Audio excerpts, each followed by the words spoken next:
Good. గౌరవించడం అంటే ఏంటి? ఆ టెంపుల్కి పోయినప్పుడు ఆ టెంపుల్లో ఉండే సాంప్రదాయాల్ని పాటించడం, అక్కడుండే ఆచారాల్ని అమలు చేయడం, ఆ నియమాల్ని నిబంధనల్ని తప్పకుండా ఉల్లంఘించకుండా పాటించడం అంటే మీరు వేరే మతాల్ని గౌరవించినట్టు.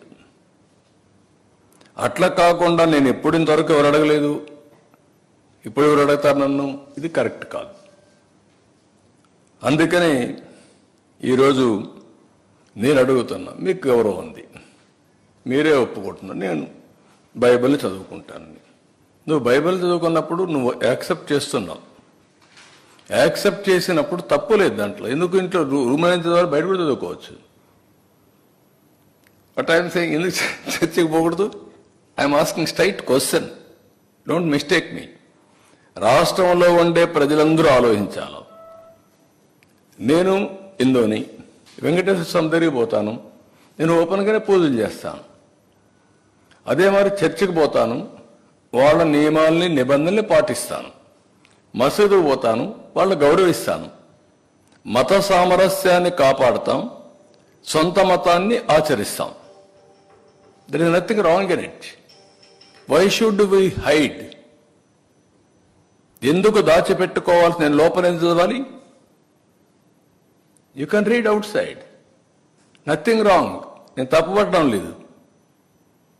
కానీ లోపల మాత్రం చేస్తాను, బయట మాత్రం చేయను, నాది మానవత్వం అని మాట్లాడుతున్నాను. నేను మానవత్వం ఏంటి?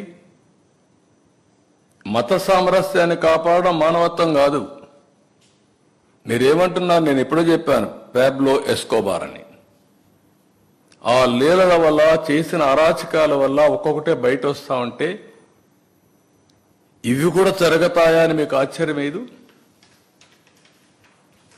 కంపేర్ చేసుకోండి. ఎస్కోబార్కి ఇది డిఫరెన్సెస్ ఈ మధ్య జరిగినటువంటి ఆల్ సంఘటనలు, ఇంకా జరగబోయే సంఘటన కూడా మీరు చూసుకుంటే అవే జరుగుతున్నాయి. దాన్ని పెద్ద ఇది చేస్తూ ముందుకు మాట్లాడుతున్నారు. అదే మాదిరిగా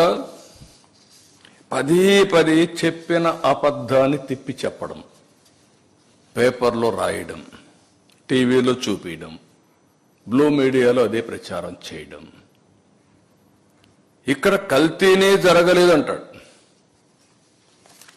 కల్తీని జరగలేదు అంటూనే ఈవో చెప్పాడంటాడు జరగలేదని. ఈవో పదే చెప్పాడు. ఏదైతే ఆ కంపెనీ ఉందో, ఏఆర్ కంపెనీ, ఏఆర్ డైరీ, ఆ డైరీ 8 ట్యాంకర్లు పంపించింది.